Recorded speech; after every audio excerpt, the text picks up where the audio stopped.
Hello guys, today is July 4. Medyo hindi ako masyadong makapagsalita kasi wala pa akong masyadong tulog. Tingnan nyo naman yung mata ko. Gusto ko lang i-share ito dahil for awareness na rin sa mga mommies dyan na kapapanganak lang. Yung baby ko is, yung pangalawang baby ko is magpo 4 months na by July 29. Gusto ko lang i-share na hanggat maaari sa mga mayroong ubo sa inyo, like kung sino man, yung anak nyo man na panganay, or kung sino man yung may ubo sa inyo, is hanggat maaari is ipaiwas nyo. Kasi yung pangalawa ko, yung panganay ko kasi nagkaubo at sipon. So, naka-isolate sila ng daddy niya sa kabilang kwarto. So, 1 week yan na walang labas. Meron man lalabas, kakain, magagamot, ganyan. Hindi namin alam, pwede palang mahawa pa rin yung anak ko. Though breastfeeding yung anak ko, natulungan kami nung ate ni Bong na nakapagpa-check up kami. So, syempre, yung lalo na baby pa lang, sinashare ko lang to sa mga mommies na hanggat maaari, kung sino man may sakit sa inyo, huwag nyo munang iiwas nyo, kumbaga ipunta nyo sa kabilang pamilya nyo o kamag-anak nyo or kung sino man pwedeng mag-alaga muna dun sa anak nyo kasi talagang mahahawa yung baby nyo actually. So, fortunately, nakapagbigay ng gamot. Naawa ko kasi mag-4 months pa lang mag-antibiotic na siya. Though oral naman siya.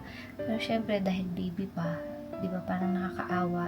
Talagang nung time na pinapakiramdaman ko kung yung ubo niya, inubo na kasi siya eh.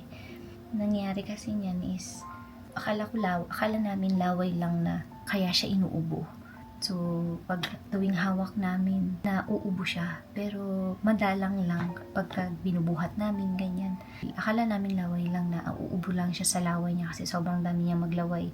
Tapos, hanggang sa nagpunta kami ng SM, lumabas kami, syempre, di ba nakaka-boring din minsan. So, nilabas lang namin yung anak namin, pero kasi dahil mahangin at hapon na yung lumabas kami, siguro nalamigan, ganyan, mas na-trigger yung pag-ubo niya. So, kinagabihan na yun, hindi na ako nakatulog. Actually, late naman talaga ako natutulog. Buti na lang at hindi pa ako tulog noon. So, sinubaybayan ko talaga yung pag-ubo niya kasi napansin ko habang dumedede siya. Though, ginagawa niya na yun na nauubo siya, pero hindi kagaya nito na natutulog. Pag gumagalaw lang, uubo na.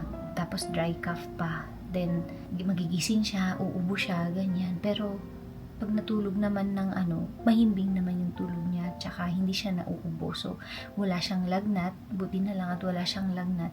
Yun lang, talagang pagka ganun na, talagang mother instinct talaga na kinabukasan talaga, kahit wala akong tulog, hindi na ako natulog niyan. Kasi, minsan kasi alas 3, alas 4 na ako natutulog, pero nung time na yun, hindi talaga ako natulog. Kanina lang yun, actually. So, saka ako okay, ubo na to. So, yun na. Minessage na namin yung ate ni Bong. Na rin kami sa pedya niya talaga.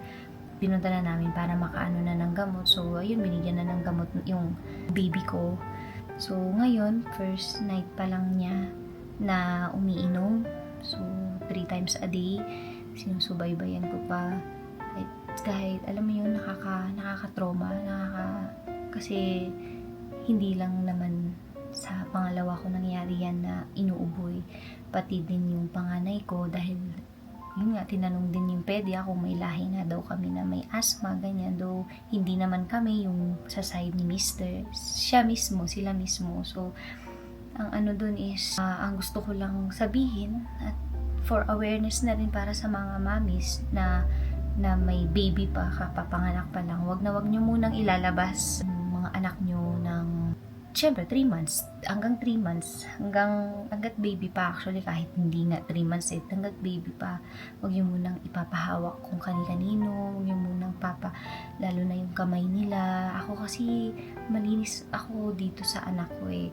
Lagi kong pinupunasan yung kamay, ganyan. Tapos, Basta maligamgam na tubig. Yan. Kasi kinakain niya na yung kamay niya eh.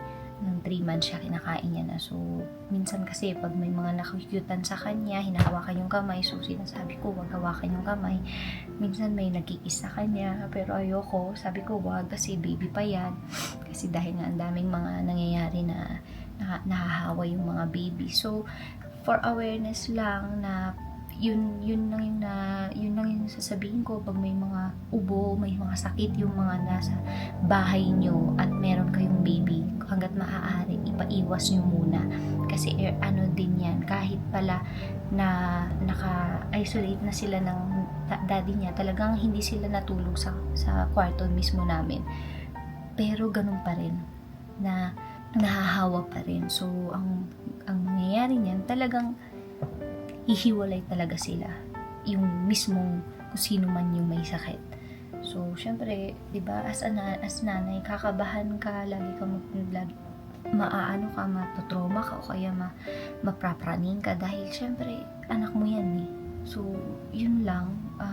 Ngayon, inaanuhan ko pa siya, sinusubaybayan ko pa yung pag-ubo niya, pero buti na lang may mga tao na napapagaan ang pakiramdam ko, lalo na yung mister ko na bale okay lang yan, ganyan. Kung breastfeeding naman, pero syempre kailangan pa rin subaybayan na para malaman kung may epekto sa kanya yung mga gamot.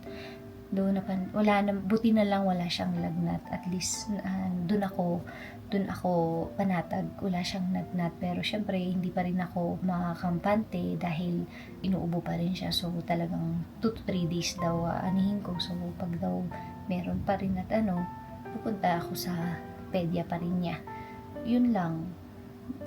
Para sa mga mommies dyan and sa mga may kapapanganak lang, yun lang yung advice ko. So, yun. Bye-bye. Thank you.